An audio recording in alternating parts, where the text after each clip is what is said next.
Last lecture में अपन लोग enthalpy discuss कर रहे थे और उसके थोड़े से डिस्कशन के बाद अपन ने लेक्चर एंड किया था।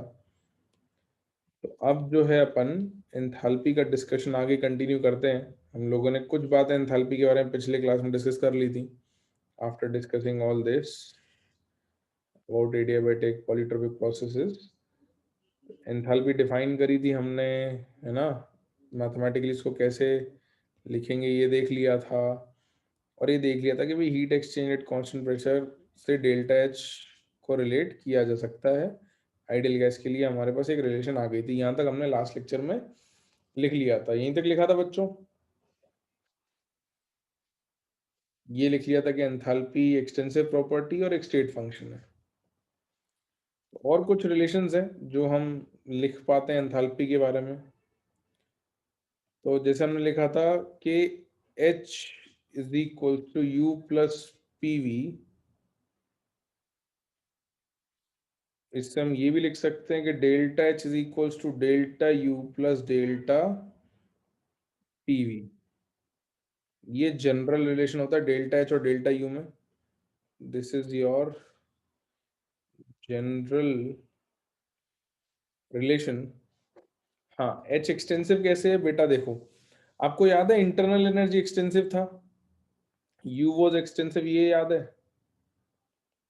अगर ये याद है तो यहीं से बात खत्म हो जाती है ना। क्योंकि यू एक्सटेंसिव है तो extensive function plus something will give you another extensive function. ये बात याद है क्या? एक्सटेंसिव बाकी मैं और भी समझाऊंगा, बट ये याद है या नहीं? जानवी बेटा जल्दी बताओ, है ना। अच्छा, एक्सटेंसिव होता है जो साइज पे डिपेंड करता है। तो देखो, सिस्टम की वॉल्यूम जो है, अगर तुमने 1 मोल गैस ली और उसी कंडीशन पे 2 मोल गैस ली, तो इसकी वॉल्यूम अगर वी है तो इसकी वॉल्यूम 2 वी होगी। तो अगर इसका एच निकालोगे और इसका एच निकालोगे, अलग अलग आएगा कि नहीं आएगा? आएगा ना। तो अगर क्वांटिटी या साइज ऑफ सिस्टम पे चीजें डिपेंड करती हैं तो वो एक्सटेंसिव है। तो enthalpy is an extensive property. और ये हमारे पास जनरल रिलेशन आ गई थी। और कांस्टेंट प्रेशर पे हमने जो पहले रिलेशन लिखी थी वो आती है कि एट कांस्टेंट प्रेशर कंडीशंस, इस जनरल रिलेशन से you get delta H is equals to delta U plus P delta V. क्योंकि प्रेशर कांस्टेंट है तो डेल्टा के बाहर आ जाता है, because change in pressure is nothing. तो पी कांस्टेंट है तो पी बाहर आ जाएगा और ये आपकी एक जनरल रिलेशन बन के आ जाएगी।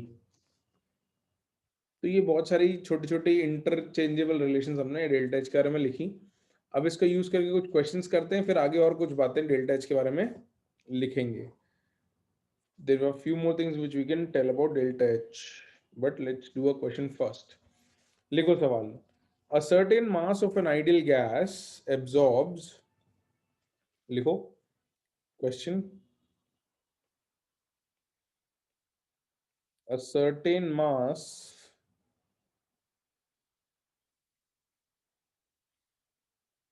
of an ideal gas absorbs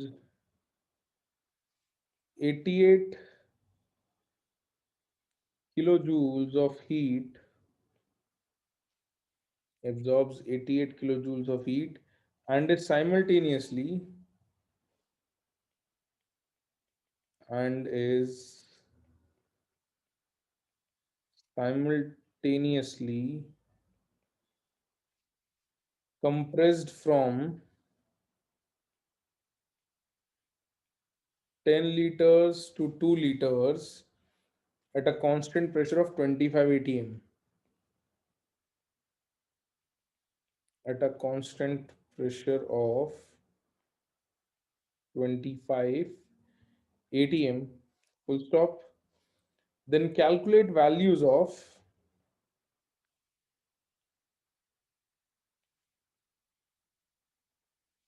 then calculate values of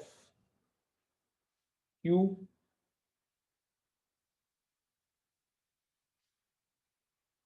comma W comma delta U या delta H and delta you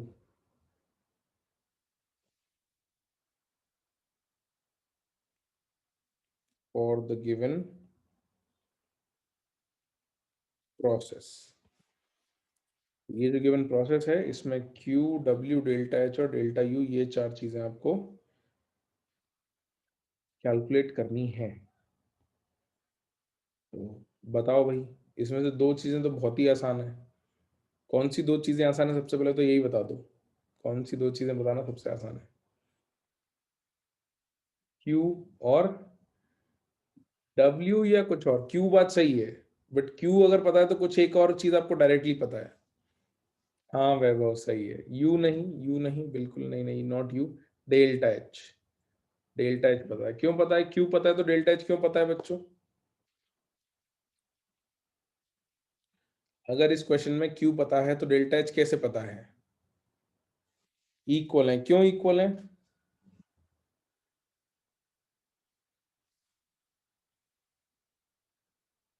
heat exchange at constant pressure है ना। तो absorbs 88 kilo joules of heat कब?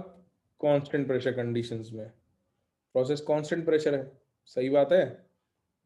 तो हम दो बातें तो यहाँ से लिख सकते हैं, देखो ध्यान से। पहली बात, आपको क्वेश्चन ने बोल दिया कि heat absorbs 88 kilo joules of heat, तो हीट एब्जॉर्ब पता है, तो क्यू पता है।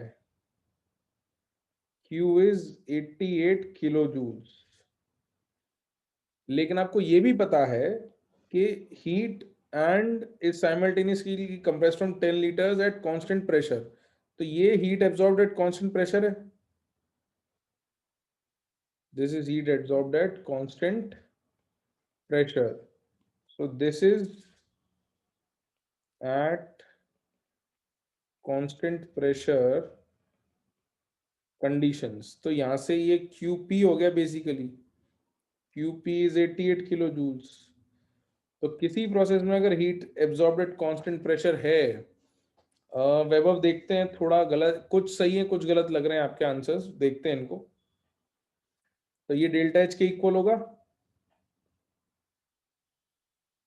तो क्वेश्चन के दो पार्ट के आंसर आपको यही मिल गए। This is answer for Q and delta H, right. दो पार्ट के आंसर तो यही आ गए। अब इसके आगे की बात अपन कर लेते हैं, बट ये दो पार्ट के आंसर तो यही आ गए। ये सबको समझ में आ गया? नहीं आरुष बेटा, गड़बड़ है थोड़ा। ठीक है, अब निकाल लेते हैं बाकी चीजें। तो क्यू पता है।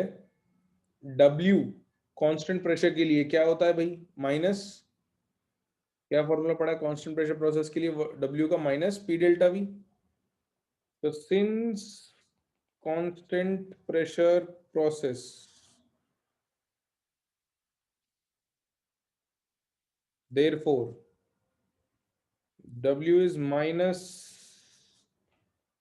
P external delta V। तो क्या आएगा? W -25 into V2 - V1। तो 2 - 10 आएगा। तो कितना आ रहा है? 200। किस यूनिट में आ रहा है? लीटर एटीएम में। This is in litre ATM. इसको अगर जूल्स में कन्वर्ट करना है तो कन्वर्जन सिखाया था बच्चों। 200 इंटू 101.3 जूल्स। तो ये कितना हो जाएगा? हाँ, यूनिट की मिस्टेक कर दी ना। सही है Asim, 20260 joules. This is 20260 joules, या किलो जूल में आंसर अगर करना है तो this becomes 20.26 kilo joules. This is your answer for work done, है ना। ये आपका आंसर आ गया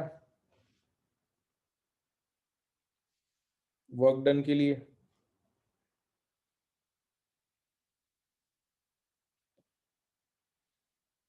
ठीक है, अब आपके पास Q है, W है, डेल्टा यू निकालने में कहीं दिक्कत आएगी क्या फर्स्ट लॉ की मदद से?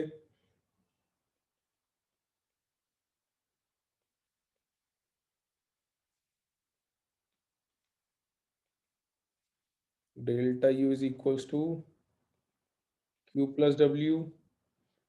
Q is 88 kilojoules plus W is 20.26 kilojoule, same unit में है। ऐड कर दो,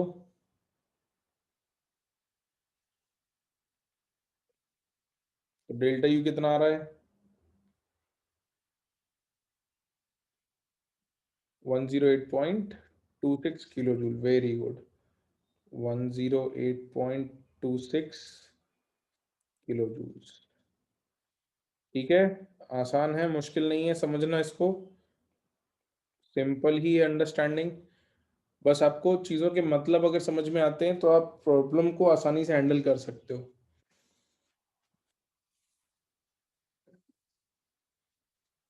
कौन सी इक्वेशन से आरुष बेटा? सब इक्वेशन से सही से करोगे तो यही आंसर आएगा। कौन सी वाली इक्वेशन से तुम्हारा आंसर कुछ और आ रहा है?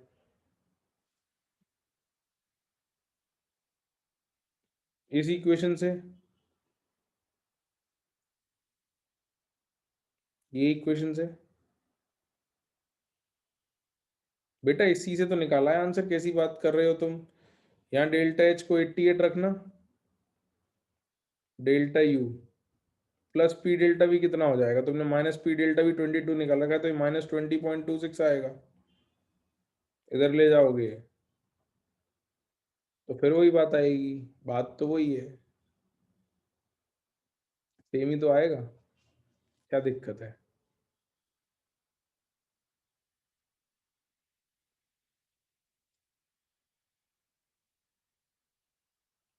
ठीक है, तो आंसर तुम सही से किसी भी फॉर्मूले से निकालो, अगर उस फॉर्मूले का डेटा है और सही से कैलकुलेट करोगे तो will get to the same answers. हाँ, यूनिट कन्वर्जन में गड़बड़ हुई होगी, बिल्कुल बिल्कुल, है ना, इसलिए यूनिट्स का ध्यान रखना है भाई। सही है केवल्य। चलो एक क्वेश्चन और करते हैं, फिर अपन आगे कुछ और बातें लिखेंगे, फिर कुछ और क्वेश्चंस करेंगे। Let's do one more question. लिखो बच्चों, next question. 2 moles of an ideal gas is expanded isothermally and reversibly. 2 moles of an ideal gas is expanded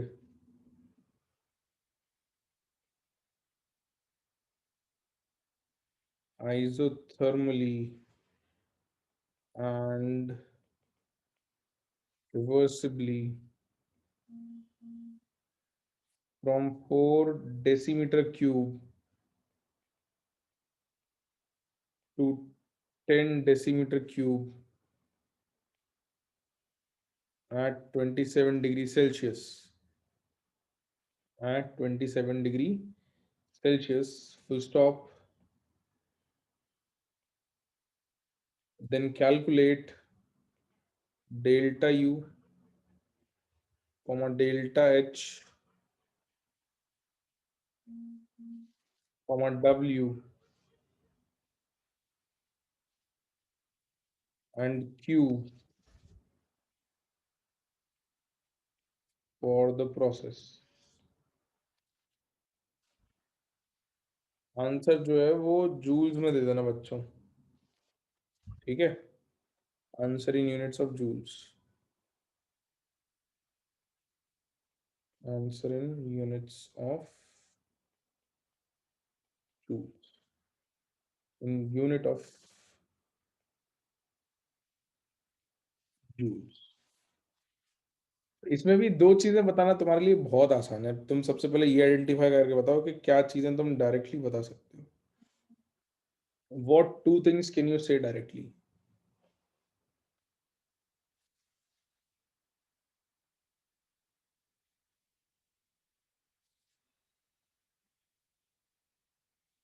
Q is equals to U, नहीं नहीं।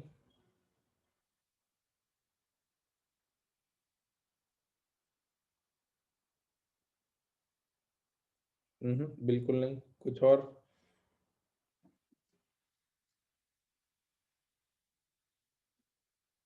अच्छा, एक सेकंड, एक second, ये कुछ word लिखा है, देखो जरा, है ना? Isothermal, constant temperature. तो dt क्या है? सही है, फर्क समझ में आ गया। अरे काफी लोगों को समझ में आ गया। dt जीरो है। तो dt जीरो है, तो du के लिए एक फॉर्मूला पढ़ाया था आपको, आइडियल गैस के लिए, आइडियल गैस के लिए सर, है ना? आइडियल गैस भी बोला हुआ है। तो थोड़ा दिमाग लगाओ, दो चीजें इससे बहुत आसानी से हो जाएंगी। हाँ, स्पर्श, एनसीवीडीटी। तो अब देखो जरा, for an ideal gas,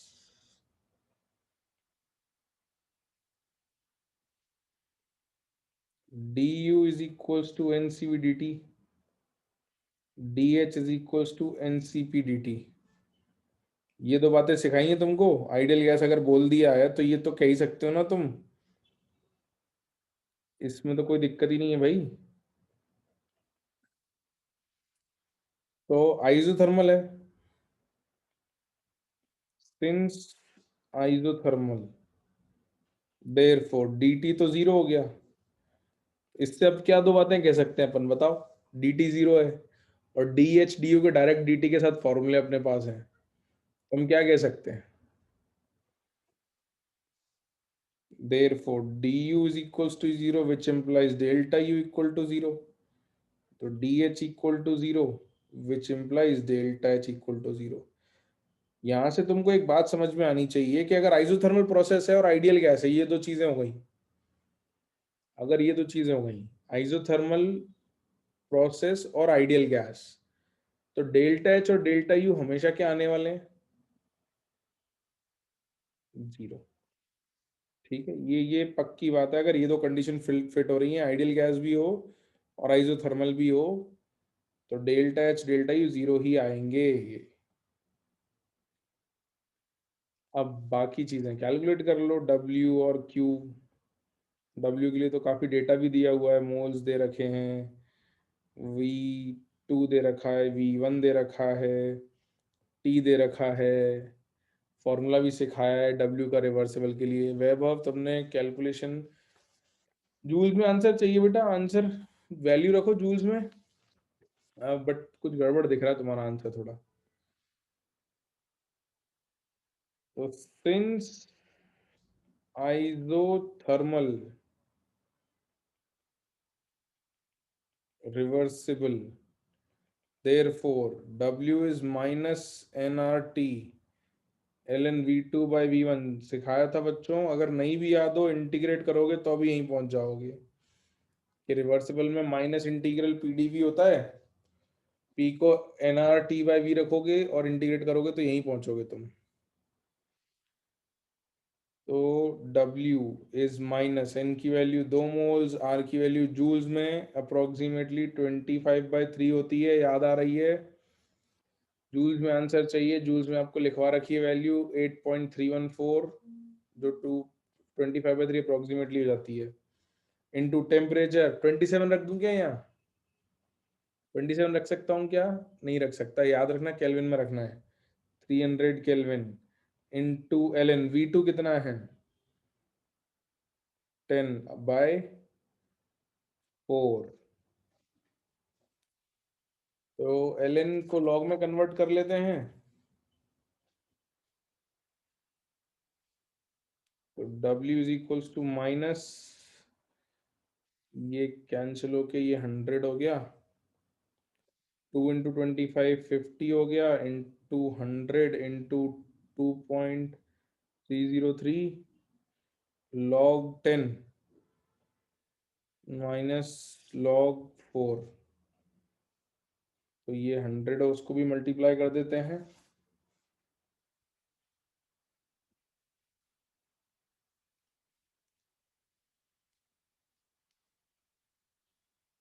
log 2 की वैल्यू मैं बता देता हूँ, log 2 इज 0.3 ले लो बच्चों। ठीक है, टेक log 2 इज 0.3। अब सॉल्व करो।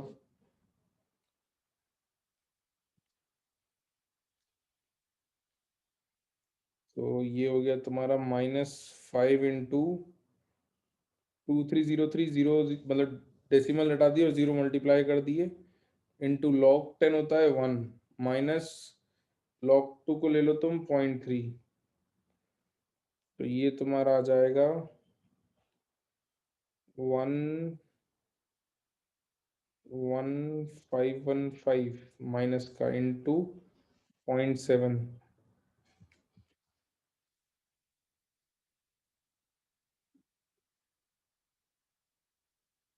अरे एक सेकंड, हाँ अपन ने वो गड़बड़ कर दी, रुको रुको रुको रुको रुको, 0.7 नहीं आएगा, 2 log 2 है ना ये, सही बात है। दिस इज 2 into log 2, 0.7 नहीं आएगा, ये आएगा 0.4, है ना। तो 11515 इंटू 0.4 करना है अपने को, तो नेगेटिव का मल्टीप्लाई कर दें कितना, Arnab 4606 minus 4606 joule is your answer. ये आपका वर्क डन का आंसर आ जाएगा, या किलो जूल में देना हो तो -4.606 किलो जूल्स।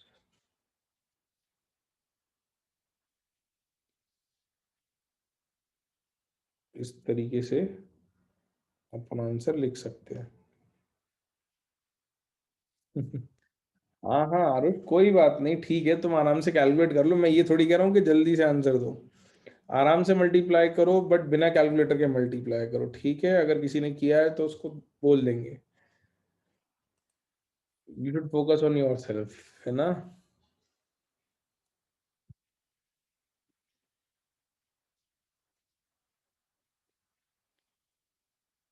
ये वर्क डन आ गया, डेल्टा यू 0 है। क्यू तो बता सकते हो अब भाई, क्यू में तो दिक्कत नहीं है। तो since delta U is equals to 0, therefore Q is equals to -w, therefore Q is equals to plus 4606 joules, और Q is equals to plus 4.606 kilo joules. ये आपकी वैल्यू आ जाएगी Q की, है ना।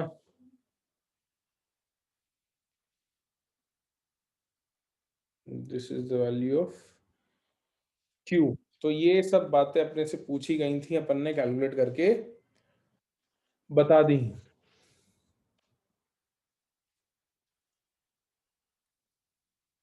ठीक है। तो एक बार आपने डेल्टा यू और डेल्टा एच पता कर लिया, तो डब्ल्यू और क्यू निकालना आसान पार्ट है। बस वो लॉजिकली समझ लो कि डेल्टा एच डेल्टा यू जो है वो 0 आ रहे हैं। This is what we wanted to write, भाई we wanted to do in this question. भाई ये आंसर आ गए, ठीक है। बढ़े आगे, नोट कर लिया सबने, एवरीवन नोटेड इट डाउन।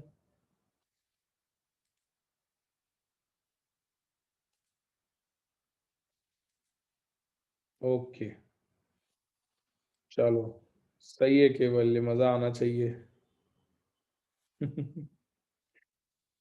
हाँ दिव्यांश, बेसिकली ऐसा नहीं कह सकते कि सिर्फ फॉर्मूला याद हो, आपको मतलब पता हो। मतलब देखो, फॉर्मूला याद होने से अगले बात नहीं होती, आपको चीजों के मतलब अगर पता है, आप अंडरस्टैंड कर सकते हो मीनिंग्स को, तो फिर वो फॉर्मूले याद हो ही जाते हैं और याद रहते भी हैं। तो आपको मतलब पता होगा तो आपको याद होगा कि कब क्या यूज कर सकते हैं। You should understand what meanings do the formulas hold, या किन कंडीशंस में वो होल्ड करते हैं। चलो, हाँ समर्थ, वो भी कह सकते हैं। बिल्कुल सही बात है। अब लिखो note, let's write down a note.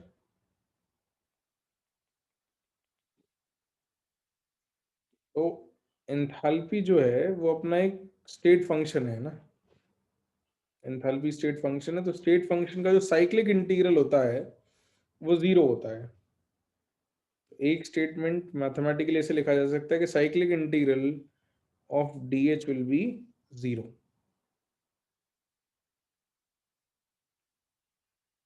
तो अगर आपने जहां से स्टार्ट किया था, प्रोसेस कैसा भी रहा हो, घूम फिर के वहीं आ गए, तो change in enthalpy delta H जो है वो जीरो आएगा। तो इन cyclic integral of D H basically delta H होगा, वो जीरो हो जाएगा अगर कोई साइक्लिक प्रोसेस है तो। फॉर अ स्टेट फंक्शन, किसी भी स्टेट फंक्शन के लिए लिख सकते हो, you can do this even for D you. ये एक जनरल प्रॉपर्टी है किसी भी स्टेट फंक्शन की, साइक्लिक इंटीग्रल स्टेट फंक्शन का हमेशा जीरो आता है। ठीक है, इसको कहते हैं cyclic integral. This is read as cyclic integral. फिर सेकंड पॉइंट, तो सिंस आपके पास h is equal to U plus P V की इक्वेशन थी, इसको अगर आप डिफरेंशिएट कर दो तो एक जनरल इक्वेशन डिफरेंशियल फॉर्म में बन के आ जाती है, D H is equal to D U plus P D V plus V D P. अगर प्रेशर कांस्टेंट नहीं हुआ, प्रेशर कांस्टेंट हो जाएगा तो वी डी पी जीरो हो जाता है, प्रेशर कांस्टेंट होता है अगर, तो ये जीरो हो जाता है। लेकिन अगर नहीं हो तो फिर जनरल रिलेशन ये आएगी, D H is equal to D U plus P D V plus V D P using product rule.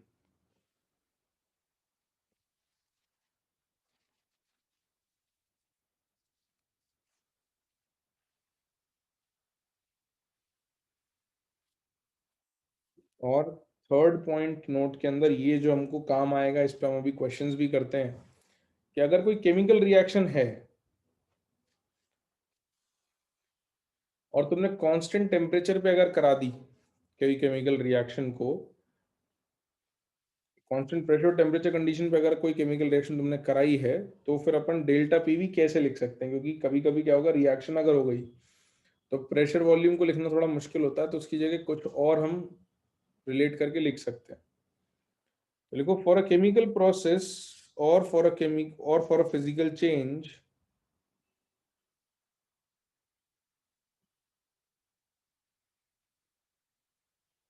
For a chemical process और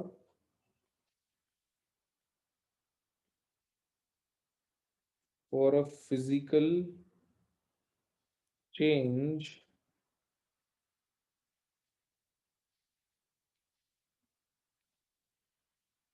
at constant pressure and temperature conditions,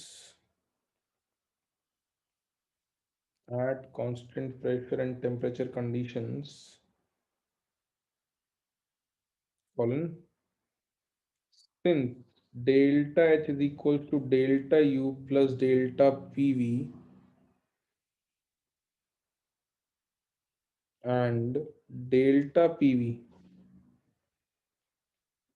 is equals to delta NG RT। मतलब क्या है कि अगर कोई constant pressure और temperature condition है,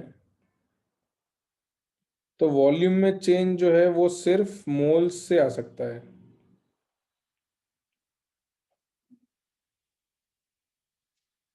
भाई PV is equals to NRT है, अगर पी कांस्टेंट है टी कांस्टेंट है, तो वॉल्यूम अगर V1 और यहाँ वॉल्यूम V2 है, तो यहाँ मोल्स वन और यहाँ मोल्स टू होने पड़ेंगे, तभी ये वैल्यू अलग अलग हो सकती है, वरना P इंटू वी उतना ही रहेगा। पर एनसीईआरटी में था ये, हाँ बिल्कुल बिल्कुल, इसलिए मैं तुम्हें थोड़ा प्री रीड करने का बोलता हूँ, कुछ कुछ चीजें तुम्हें बड़ी अच्छी मिलेंगी एनसीईआरटी में, है ना। तो ये डेल्टा पीवी अगर चाहिए तो P V two minus P V one अगर चाहिए तो ये हो जाएगा N two minus N one into R T, और N two N one gas के मोल्स का चेंज है, तो इसको अपन ने डेल्टा एन जी लिख दिया। हाँ, इक्विलिब्रियम वाला जो डेल्टा एन जी था वही है। ठीक है, गुड वासु, वेरी गुड बेटा। तो यहाँ where delta N G is change in number of moles of gases, ये डेल्टा एन जी आपका।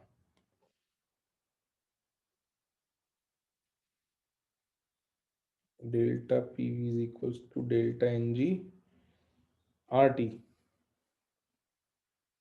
देयरफॉर जो एक रिलेशन अब आपको काम आनी है या यूज करनी है या आपको थोड़ी याद रखनी है, वो ये है कि delta H is equals to delta U plus delta N G R T.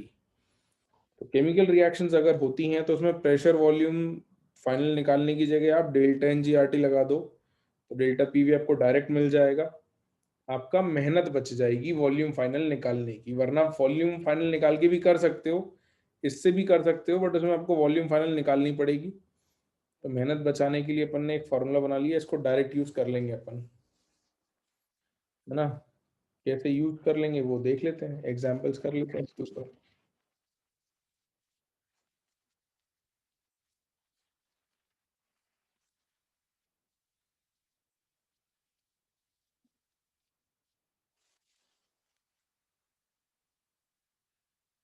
तो अगर लिख लिया हो सबने तो फिर क्वेश्चंस कर लें इसके ऊपर।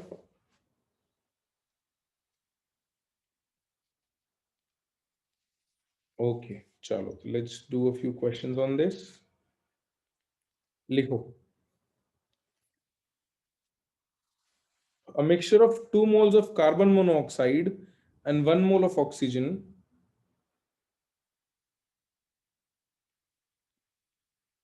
a mixture of 2 moles of carbon monoxide and 1 mole of oxygen in a closed vessel is ignited in a closed vessel is ignited to get carbon dioxide. Full stop. If delta H is the enthalpy change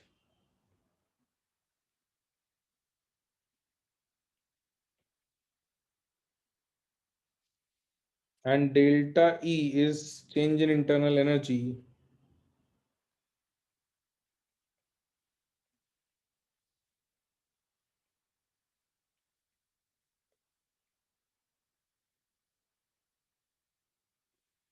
if delta H is enthalpy change and delta E is change in internal energy, then number one, delta H is greater than delta E. Second, delta H is equals to delta E. Third, delta H is less than delta E. Yeah, fourth, none of the above. क्या आएगा answer?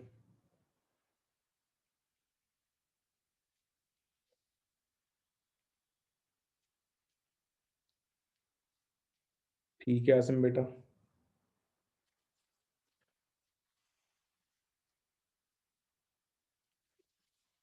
सबसे पहले तो reaction लिखो, अगर reaction लिखोगे तो आपको समझ में आएगा, बिना रिएक्शन लिखे बताने में दिक्कत आएगी। वैभव गड़बड़ है बेटा। अक्षत चेक करो एक बार। तो रिएक्शन क्या है आपकी कि twice of CO gaseous plus O2 gaseous giving you twice of CO2 gaseous. तो यहाँ से डेल्टा एन जी कितना आता है बच्चों, ये बताओ। What is delta N G? 2 नहीं आएगा डेल्टा एन जी, बिल्कुल नहीं आएगा भाई। डेल्टा एन जी क्या था? Moles of gases in product minus moles of gases in reactants. 2 minus 2 and 1, तो डेल्टा एन जी आपका आएगा -1 बेटा। डेल्टा एन जी -1 आ गया। एक बार ये आ गया तो अब इसके बाद तो आंसर बताने में कोई दिक्कत नहीं है। तो delta H is equals to delta U -1 R T. तो डेल्टा एच, अगर डेल्टा यू माइनस समथिंग है तो डेल्टा एच क्या हो गया, छोटा या बड़ा डेल्टा यू से?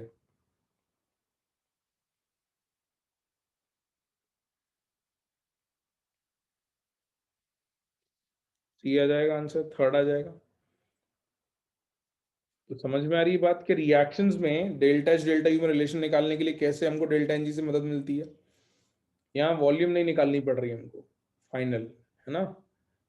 हम सिर्फ रिएक्शन में डेल्टा एन जी देख रहे हैं और उससे हमारा काम बहुत आसानी से हो रहा है। तो डेल्टा एन जी निकालना तो पहले भी सीखा है, बस उसको रिवाइज कर लो थोड़ा सा तो आपका काम हो जाएगा। मैं और भी क्वेश्चंस करवा देता हूँ एक दो।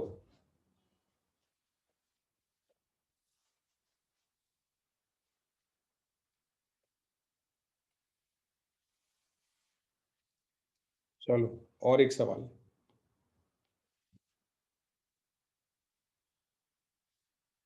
लिखो question.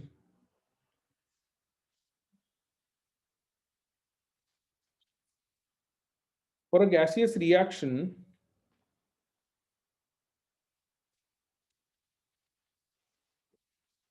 For a gaseous reaction,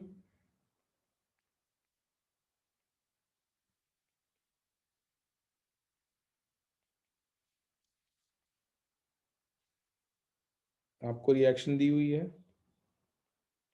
A gaseous plus 3b gaseous giving you 3c gaseous plus 3d gaseous.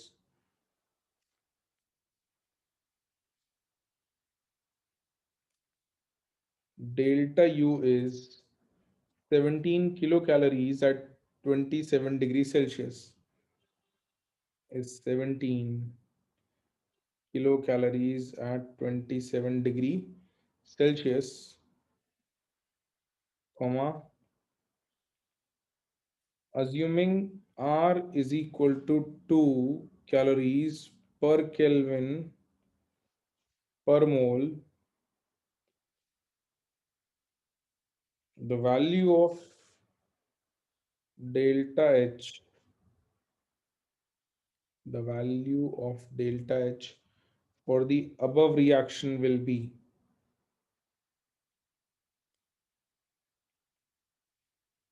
for the above reaction will be, your options are A 16.4 kilocalories, B 18.2 kilocalories, C 15.8 kilocalories या फिर D 20.0 kilo calories. बताओ भाई। अक्षत unit गड़बड़ है। ठीक है अर्णव, पुष्कर ठीक है, आसिम सही है, केवल्य सही है बेटा।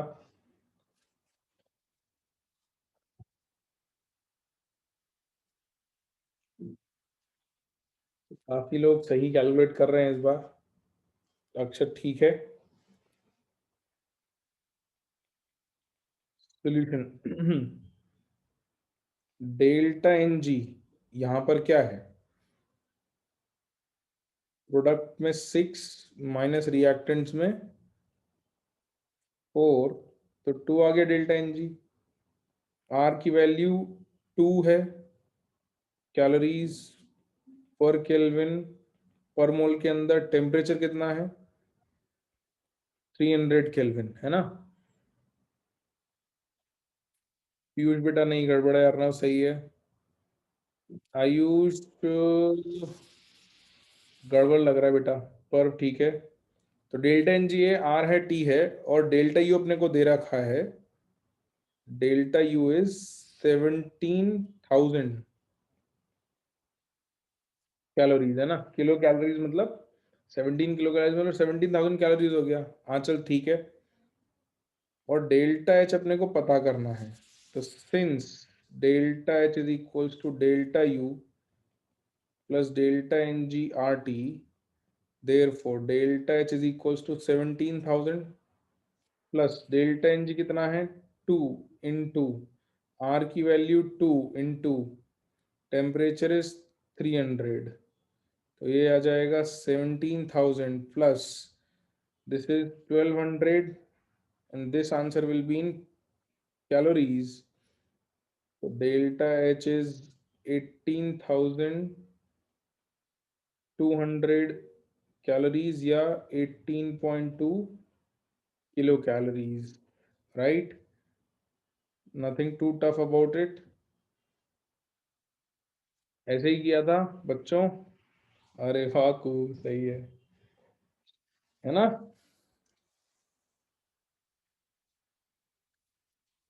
एक लास्ट क्वेश्चन और फिर हम लोग डेल्टा एच के आगे मतलब एंथैल्पी पर ही, लेकिन चेंज इन एंथैल्पी की मदद से थर्मोकेमिस्ट्री की बातें करेंगे। एक क्वेश्चन और करते हैं and then we'll move on to thermochemistry.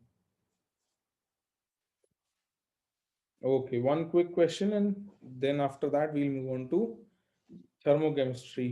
Pushkar, entropy will come after thermochemistry, ठीक है? थर्मोकेमिस्ट्री में सब कुछ डेल्टा एच के बारे में रहता है, तो क्योंकि हमने चेंज इन एंथैल्पी पढ़ लिया है इसलिए हम थर्मोकेमिस्ट्री की बात करेंगे। जेई में थर्मोकेमिस्ट्री काफी पूछा भी जाता है। Once we are done with thermochemistry will move on to entropy, जो सेकंड और थर्ड लॉ ऑफ थर्मोडायनेमिक्स में आएगा। लिखो लिखो, quick question.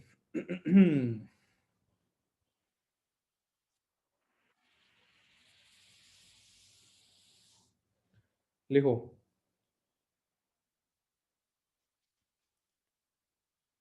Heat of reaction for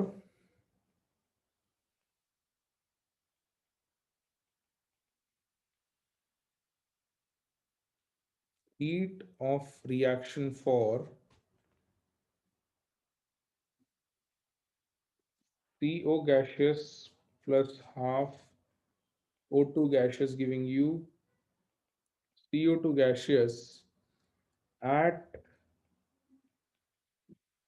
constant volume is minus 67.71 kilocalories at 17 degrees Celsius. Full stop.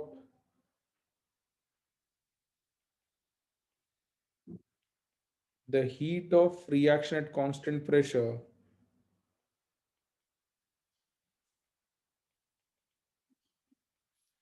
the heat of reaction at constant pressure at 17 degrees Celsius will be, your options are A, minus 67.42 kilocalories, B, plus 68 kilocalories, C, minus 67.71 kilocalories, या फिर D, minus 68.0 kilocalories। बताओ। नहीं आरुष, गड़बड़ है बेटा। नहीं पुष्कर, गड़बड़ है। सॉल्व तो करना पड़ेगा इसको, ऐसा नहीं है। You will have to solve this. बस आपको समझ के सॉल्व करना है कि भाई ये कांस्टेंट वॉल्यूम पे हीट का मतलब क्या है, कांस्टेंट प्रेशर पे हीट का मतलब क्या है।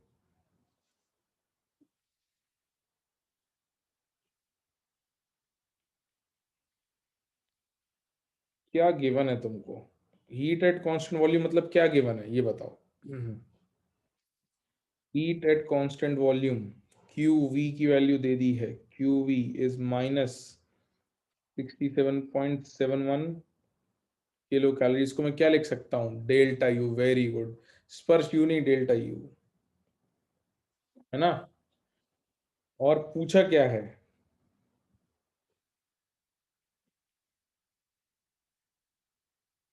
क्यूपी पूछा है, इसका मतलब क्या पूछा है? क्यूपी मतलब क्या होता है? हाँ स्पर्श, ठीक है चलो। Delta H. ठीक है, और क्या पता है?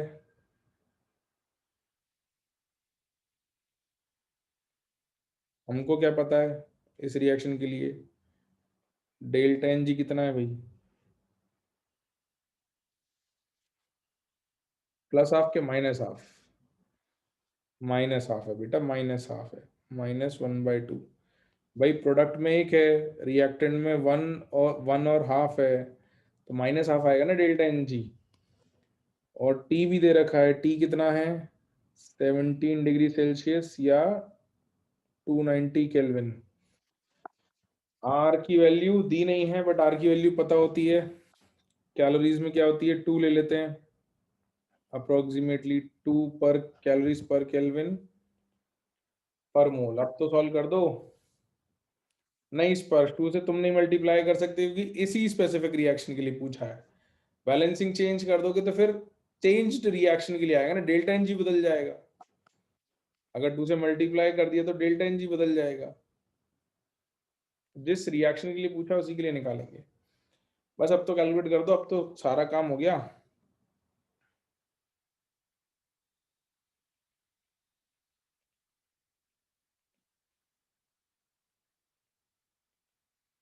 डेल्टा एच पता करना है, डेल्टा यू को कैलोरी में पुट कर रहा हूँ क्योंकि delta N G R T calories में आने वाला है।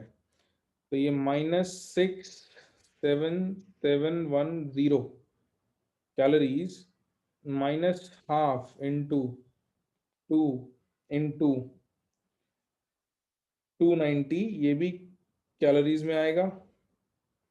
Therefore, delta H is -67,710 calories minus 290 calories, which is -68,000 calories, which gives you delta H is equals to -68 kilo calories. तो इसमें तो बेटा डेटा भी आपको अच्छा सा दिया हुआ था आंसर कैलकुलेट करने के लिए।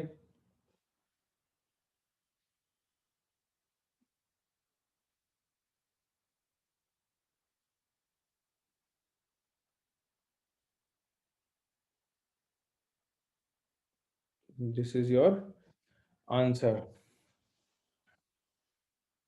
हाँ अक्षत, बिल्कुल सही बात है कि ऑप्शंस को देख के भी थोड़ा दिमाग लगाते तो डेटा नेगेटिव आना था और 67.71 से ज्यादा नेगेटिव आना था, तो एक ही ऑप्शन है।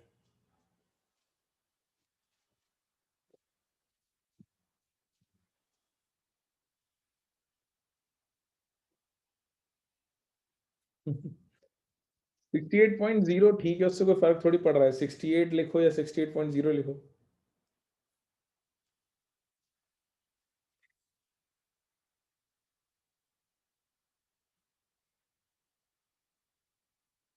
क्या वो ऑप्शन बी में नेगेटिव आ जाएगा का मतलब वो वैल्यू ठीक है, बट वो अपने को तो डेल्टा एच चाहिए ना, विद साइन चाहिए।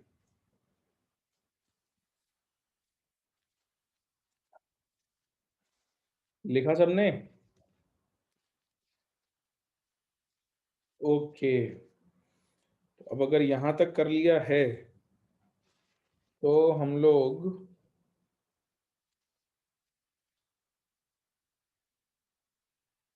नेक्स्ट हेडिंग जो लिखेंगे वो लिखेंगे थर्मोकेमिस्ट्री। तो चैप्टर का एक सेक्शन है, उसको फ्रेश पेज पे लिख लो बच्चों, है ना, right this heading on a fresh page, thermochemistry.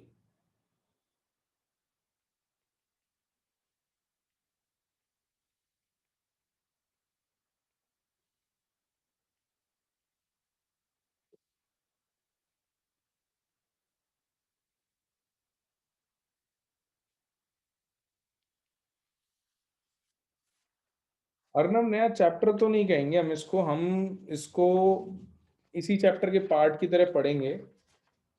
तो कुछ जगह इसको एज अ सेपरेट चैप्टर पढ़ते हैं, but we'll study this as a part of this chapter, thermochemistry. हाँ, तो आपकी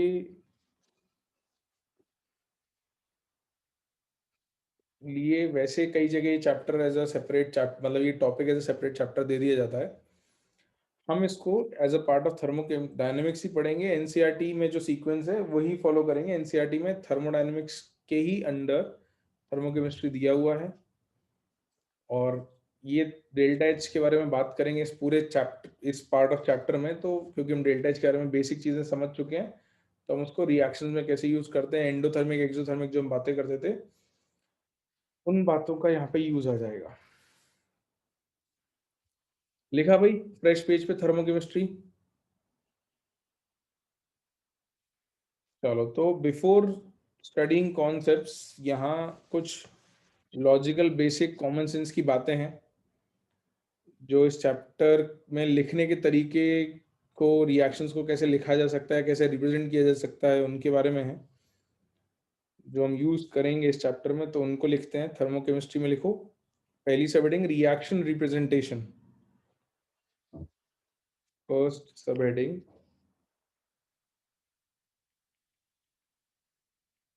रिएक्शन रिप्रेजेंटेशन। तो केमिस्ट्री में रिएक्शंस को हीट के साथ लिखने के दो तरीके होते हैं। एक जगह हीट को एज अ प्रोडक्ट लिख देते हो, और एक जगह हीट को डेल्टा एच के फॉर्म में लिखते हो। तो पहला जो तरीका है, या एक जो तरीका है रिप्रेजेंटेशन का, वो ऐसा है कि you right reactants giving you products, फिर प्लस या माइनस क्यू किलो कैलोरीज। अगर हीट रिलीज हो रही है तो यहाँ प्लस आ जाएगा, heat will be a product. और अगर हीट एब्जॉर्ब हो रही है तो यहाँ पर सिर्फ माइनस साइन आ जाएगा। है ना, बहुत लॉजिकल सी बात है लिखने का तरीका कि अगर हीट रिलीज हो रही है तो heat is a product, as a product plus exothermic हो गया। और अगर एंडोथर्मिक है तो minus heat endothermic, heat absorb हो रही है तो माइनस। ये एक तरीका है जो कभी कभी आपको क्वेश्चन में मिल सकता है। हम जो जनरली मेथड यूज करेंगे ज्यादातर जगह लिखने में, ये चलो इसका एग्जांपल एक लिख लेते हैं, फिर मैं आपको अगला मेथड भी दिखाता हूँ कि इसको अगर किसी रिएक्शन को इस फॉर्मेट में लिखा जाए तो you have carbon solid plus O2 gas giving you CO2 gas. तो कार्बन के कंबशन की रिएक्शन है, कंबशन रिएक्शंस में हीट रिलीज होती है, तो ये 94 kilo calories, this is exothermic. ये इस टाइप से आपकी रिएक्शन हो गई। फिर second reactants giving you products, और इसमें हीट रिएक्शन में ना लिख के उसके साइड में डेल्टा एच के फॉर्म में लिख देते हैं। नहीं नहीं, अक्षर किलो मतलब कैलोरी स्टैंडर्ड नहीं है। मोस्टली देखो एनर्जी दो यूनिट्स में लिखा जाता है, या तो कैलोरीज में लिखा जाता है या जूल्स में। तो हम कैलोरी यूज कर रहे हैं, जूल्स भी यूज कर सकते हैं, है ना। तो what ever be the unit, but calories और जूल्स में ही सबसे कॉमनली यूज होता है। कभी कैलोरीज है, कुछ क्वेश्चन में मैं जूल्स में भी डेटा दे दूंगा, है ना। ऐसा कुछ नहीं है कि स्टैंडर्ड कैलोरी यूज करना है बस। तो अगर एक्सोथर्मिक रिएक्शन होती थी बच्चों, तो डेल्टा एच को क्या माइनस लिखते हैं प्लस लिखते हैं। तो यहाँ भी आएगा तो ये माइनस प्लस किलो कैलोरीज ही।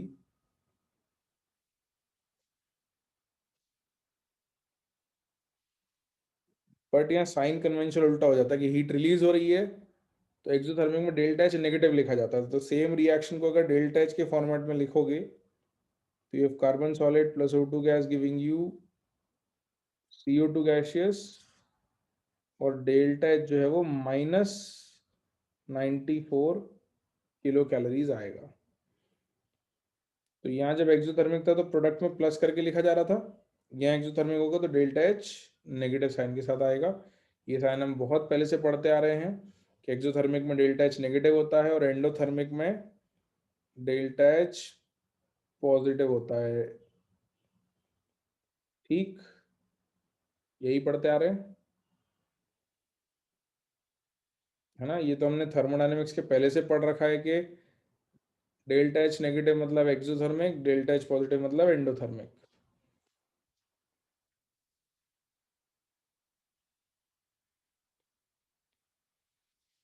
इसके बाद अगली सब हेडिंग लिख ली यहाँ तक सबने?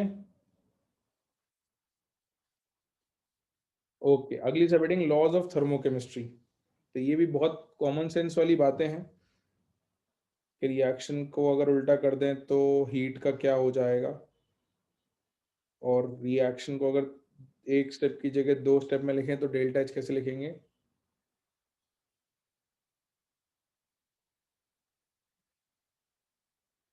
पुष्कर कहाँ एक्सोथर्मिक क्यों लिखा है बेटा?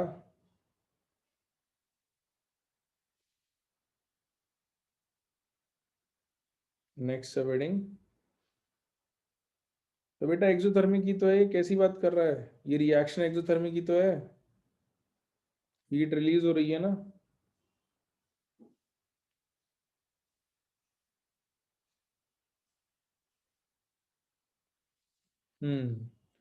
Laws of thermochemistry.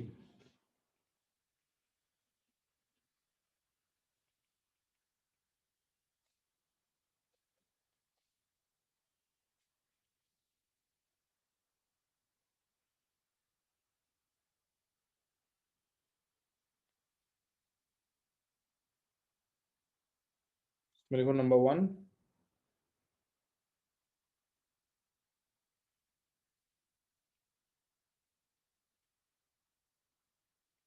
लेवोइजियर and Laplace law.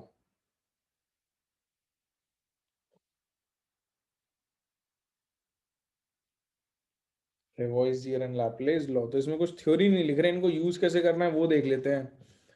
ये लॉ क्या कहती है कि भैया आपके पास कोई रिएक्शन है, A plus B giving you C plus D, और इसका डेल्टा एच अगर आपको पता हो तो डेल्टा एच आपको दे रखा है एक्स किलो जूल्स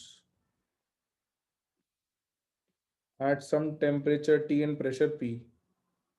तो कुछ टेम्परेचर प्रेशर पे आपको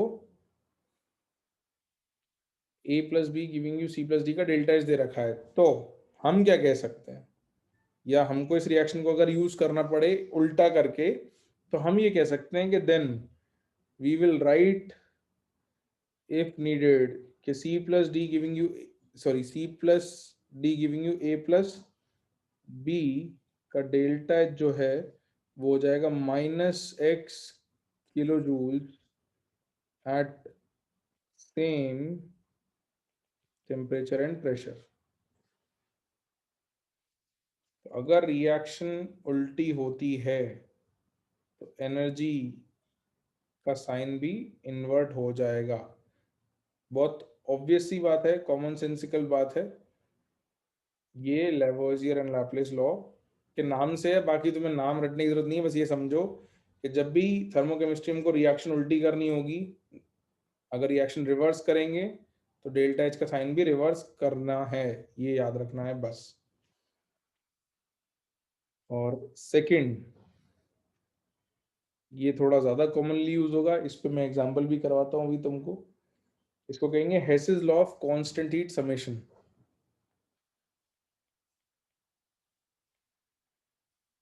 हेसिस law of constant heat summation.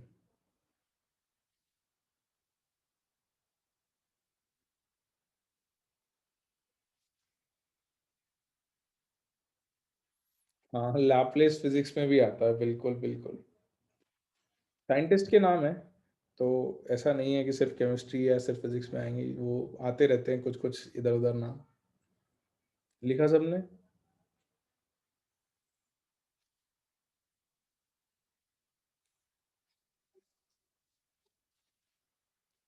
Hess's law of constant heat summation, ये हमको काफी काम आएगी। देखो इसके में बारे में क्या लिखना है, लिखो। For a process the heat change will be same,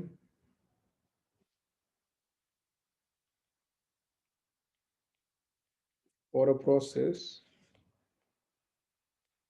the heat change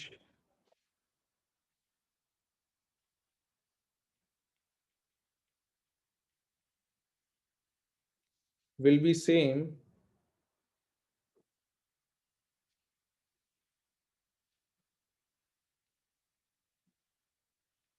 from all the different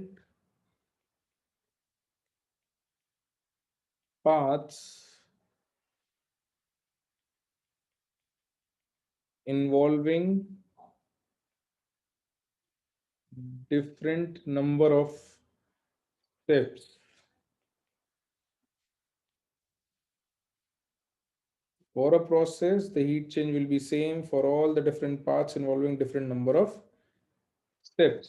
इसको दूसरी लैंग्वेज में हम और कैसे लिख सकते हैं? और for a given process,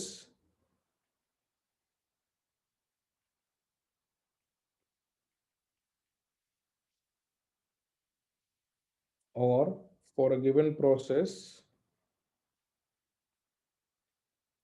the amount of heat is independent of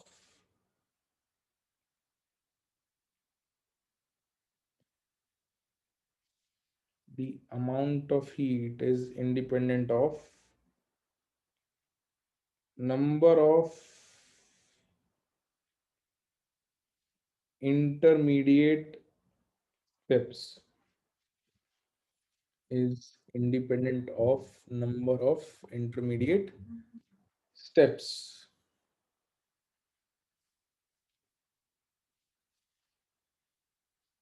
इसका मतलब एक एग्जांपल से समझते हैं कि what does this mean. Example, मान लो तुम कार्बन सॉलिड से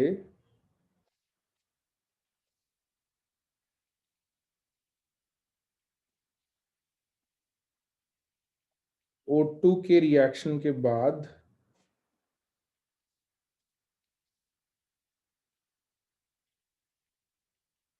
CO2 गैसेस बना रहे हो, और इस प्रोसेस के लिए डेल्टा एच तुम्हारे पास है ΔH1। एक तरीका तो ये कि तुमने डायरेक्ट कार्बन सॉलिड को O2 के साथ रिएक्ट करके सिंगल स्टेप में CO2 बनाया। एक ऑल्टरनेट पाथ ये है कि हमने पहले कार्बन मोनोऑक्साइड गैसेस बनाया, जहां पे हमने हाफ ऑफ O2 गैसेस के साथ इसका रिएक्शन कराया था, और इस पाथ के लिए एनर्जी जो थी वो ΔH2 थी, और फिर हमने CO से CO2 बनाया, इस पाथ के लिए एनर्जी ΔH3 थी, और यहाँ भी हाफ ऑफ O2 गैसेस से रिएक्शन कराया गया था। तो हेसिस लॉ ये कहती है, या हेसिस लॉ की मदद से हम ये बात कह पाएंगे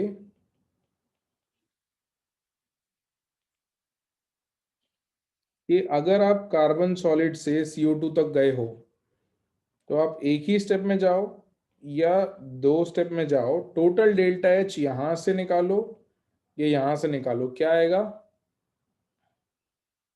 सेम आएगा। बिल्कुल सही है स्पर्श, बिल्कुल सेम आएगा। तो हेसिस लॉ से हम ये कह सकते हैं कि ΔH1 is equals to ΔH2 plus ΔH3। अच्छा, हीट कांस्टेंट प्रेशर पे ΔH थी, अगर कांस्टेंट वॉल्यूम पे होती तो हम उसको ΔU भी लिख सकते हैं। तो ΔU1 is equals to ΔU2 plus ΔU3। तो ये जो बातें हैं, ये हम हेसिस लॉ की मदद से कह पाते हैं।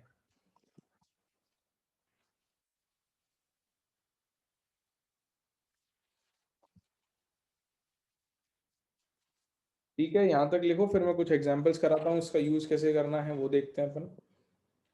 Right down till here, then आई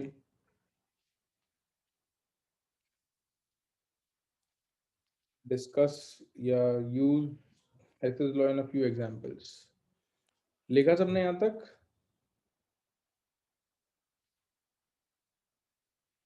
यहाँ तक लिख लिया बच्चों? ओके, चलो तो एक क्वेश्चन करते हैं, एक दो क्वेश्चंस करते हैं अपन लोग इसके ऊपर।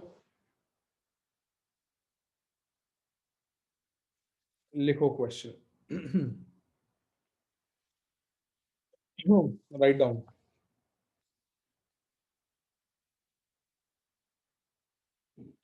Using the following thermochemical reactions, using the following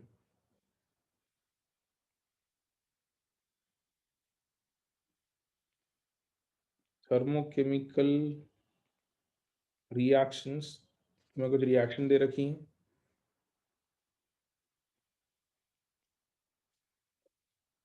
Number 1,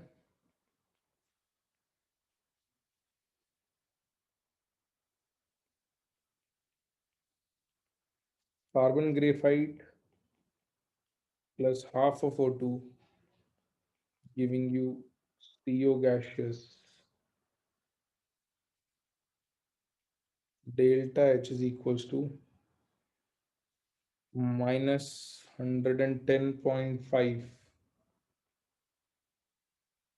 kilojoules. Second,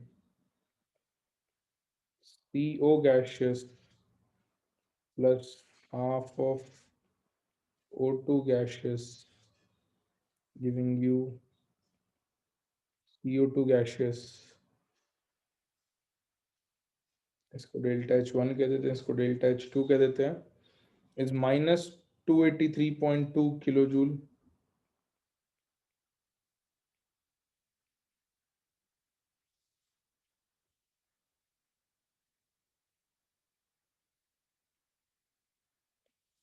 Calculate the heat of reaction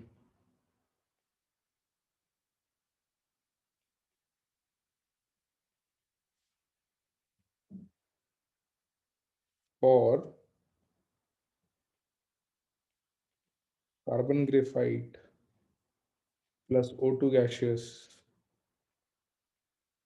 giving you CO2 gaseous.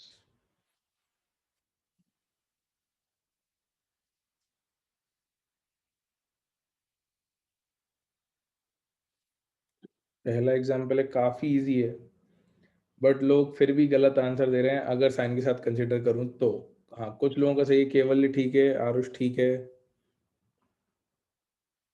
With sign answer चाहिए भाई.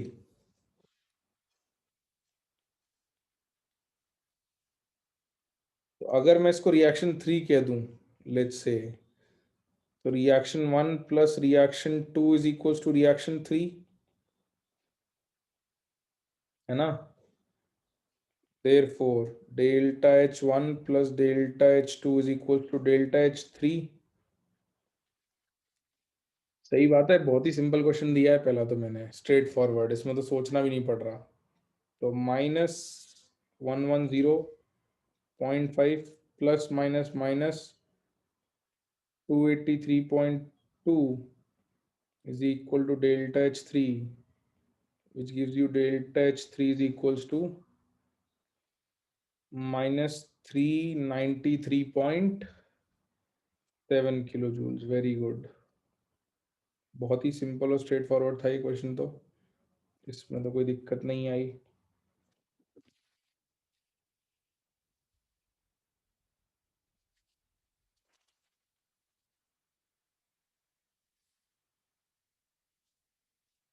लिखा. चलो, बिफोर मूविंग अहेड, हेसिस लॉ पे एक क्वेश्चन और करते हैं, फिर हम लोग आगे बढ़ेंगे. तो लिखो बच्चों question. Question, find the heat change for the reaction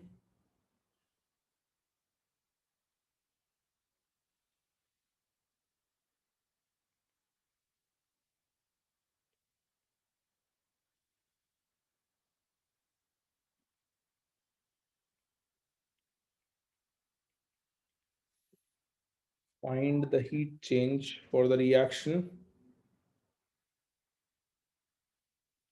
NH3 gaseous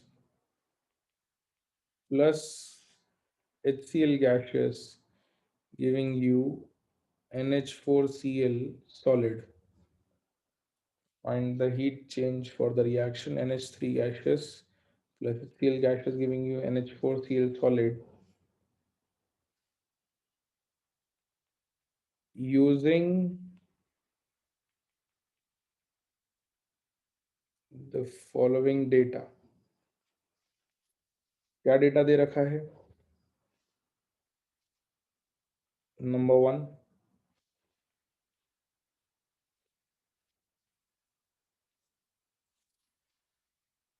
NH3 gaseous plus aqueous giving you NH3 aqueous. Delta H is minus 8.4 kilocalories. Second, HCl gaseous plus aqueous giving you HCl aqueous. पहले वाले को delta H1 कहते थे, दूसरे वाले को delta H2 is minus 17.3 kilocalories.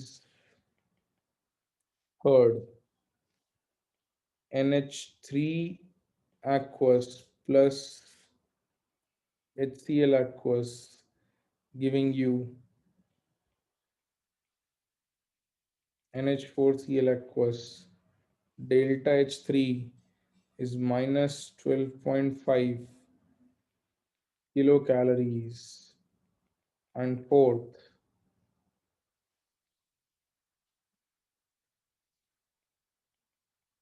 NH4Cl solid plus aqueous giving you NH4Cl aqueous.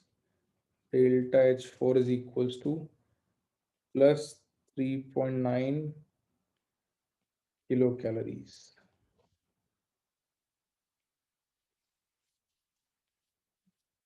तो इतना डेटा दिया हुआ है, इसकी मदद से तुमको बताना है कि जो रिएक्शन दी है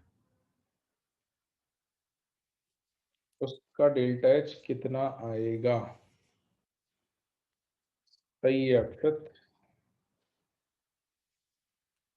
तो भाई इन चारों रिएक्शन की मदद से तुमको ये रिएक्शन चाहिए। पर नहीं नहीं, ऑप्शन दूं क्या?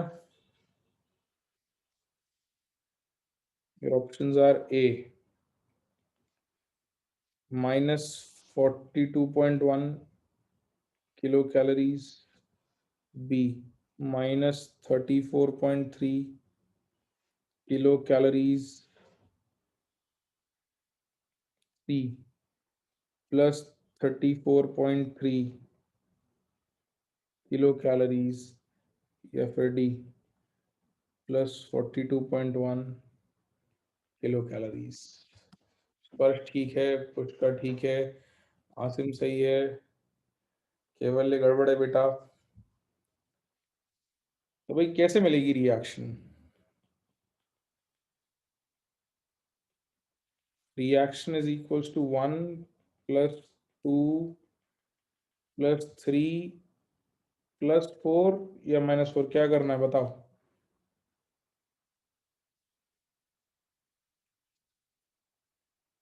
+4 या -4 क्या करना है? -4 है ना, बात समझ आ रही है? भाई NH3 गैसियस चाहिए रिएक्टेंट में, HCl गैसियस चाहिए रिएक्टेंट में, और NH4Cl सॉलिड चाहिए प्रोडक्ट में। तो अगर तुम पहली तीन रिएक्शन ऐड करते हो तो तुम्हें क्या मिलता है? तुम्हें मिलता है NH3 gaseous plus HCl gaseous plus aqueous giving you NH4Cl aqueous। इसमें से तुमको नीचे वाली रिएक्शन को माइनस करना पड़ेगा, तब जाके तुम्हें मिलेगा कि NH4Cl aqueous से NH4Cl aqueous कैंसिल हो, है ना? ये बेसिकली मैथ्स की जैसे रिएक्ट इक्वेशंस को ऐड सब्सट्रैक्ट करते थे, ऐसे यहाँ केमिकल रिएक्शंस को आपको ऐड सब्सट्रैक्ट करना पड़ेगा। तो अभी वैसे आगे इस चैप्टर में और प्रैक्टिस करवाऊंगा मैं। तो therefore delta H is equals to delta H1 plus delta H2 plus delta H3 minus delta H4, which is minus 8.4 minus 17.3 minus 12.5 और प्लस माइनस माइनस 3.9। तो डेल्टा एच कितना आ रहा है बच्चों? जल्दी आंसर। हाँ, ए के बराबर -42.1 किलो कैलोरीज, ये आपका आंसर आ जाएगा। ठीक है, तो हेसिस लॉ बस यही कहती है कि भाई रिएक्शंस को जोड़ तोड़ के नेट रिएक्शन बना सकते हो, तो डेल्टा एच भी वैसे ही उसी तरीके से ऐड सब्सट्रैक्ट हो जाएगा जैसे रिएक्शंस को तुम ऐड सब्सट्रैक्ट करके नेट रिएक्शन बना रहे हो। ठीक है, लिखा सबने? ओके, तो ये बेसिक्स ऑफ थर्मोकेमिस्ट्री तो हो गए। इसके बाद अपन types of heats of reactions पढ़ेंगे, enthalpy of formation, enthalpy of combustion, enthalpy of neutralization, different types of enthalpies जो होती हैं, है ना, बॉन्ड एनर्जीज, रेजोनेंस एनर्जीज, ये सब बातें अपने को पढ़नी है जो अपन नेक्स्ट लेक्चर से कंटिन्यू करेंगे। ठीक है बच्चों।